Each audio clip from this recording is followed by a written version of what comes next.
Welcome to Access Granted Systems. This is part one in a 6-part demonstration series of how some of our clients use our software. In this video, we're going to be concentrating on the Pool Pass check-in software of how to check somebody in and what that membership database looks like. Okay, now for this demo, some of our clients, they issue ID cards, and that could be either a hard copy classic ID card or an ePass, and some of our clients do not issue ID cards. And so I'm going to show you how to check in somebody with a pass. I'm also going to show you how to check in somebody without a pool pass. Okay, so let's take a look at the software here. And I've logged into the software here, and I have somebody wandering up to the pool gate. So the gate attendant is going to go ahead and scan them in. Now the person I scanned in was Jessie, and so she has a green check mark here. And then if her family members are with her, we could also check them in from the same screen here. And we can go ahead and check in 3 members. The age does pop up, so if the lifeguards need to enforce age policies, they can.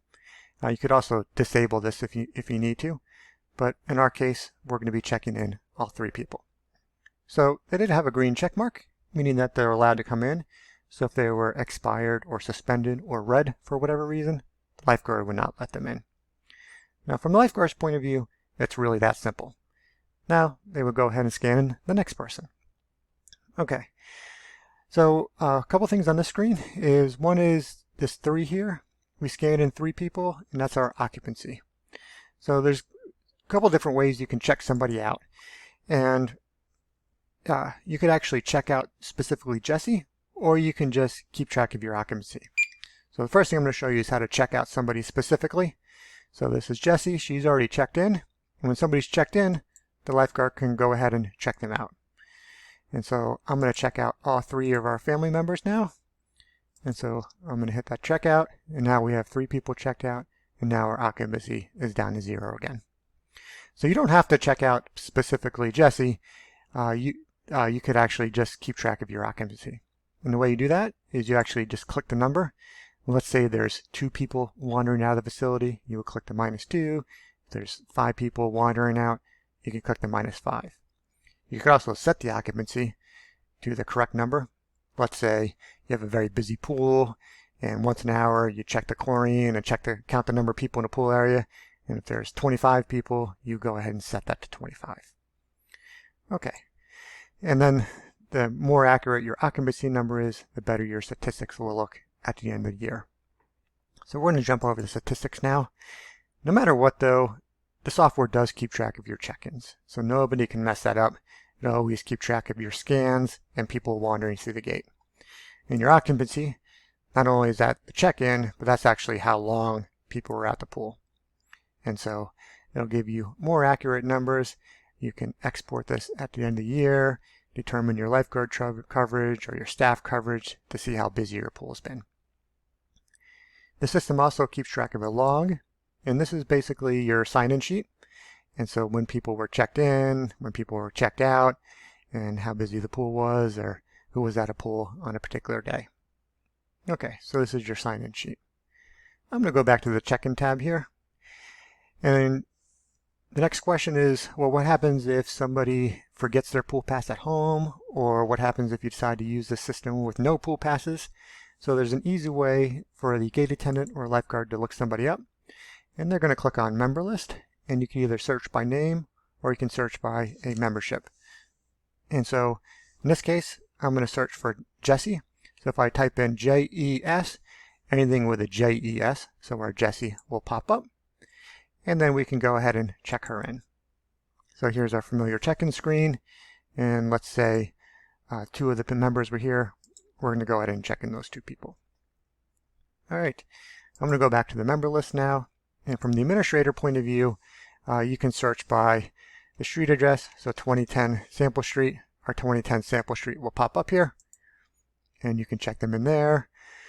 Some of our clients, for the membership ID, use a bond number or an account number. You don't have to use the street address. Okay, so the next thing I'm going to show you is from the property manager's point of view or a board member's point of view. And let's take a look at Jessie's household here. So I double click on her, and this pops you into the manage area. Now the way the database is organized is by household or by family. The left side is everything about the household. So the address and the phone number is going to stay the same for all 3 members. But the right side is the individual that lives inside the family. And so I can cycle through all my family members here. And on the household side, all the family members are listed below here. And I do have John and Jesse checked into the system now. Okay. The next feature that almost all of our clients use is this expiration date. You don't have to. You can click that to never. But for a lot of swim clubs, you do have to pay dues every year. And so if we rewind the clock back to a time in the past, this family will no longer be active, but they will be expired. And then once they do pay the membership dues, there's several ways to auto-update this expiration date.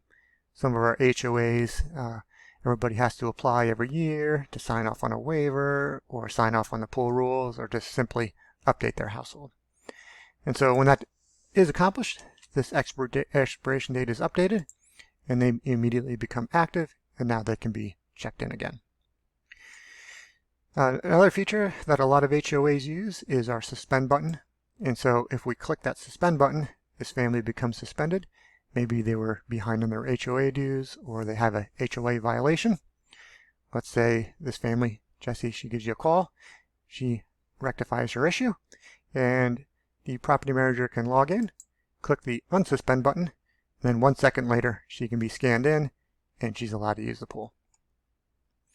The other way to suspend somebody is on the right side, and so this actually suspends the individual, not the entire family. So let's say you have an unruly teenager, you can go ahead and suspend that unruly teenager. Okay, well, I'm going to go ahead and unsuspend her before I forget. All right, and so those are some of the features in the database here. So we have a few others, but those were the basics.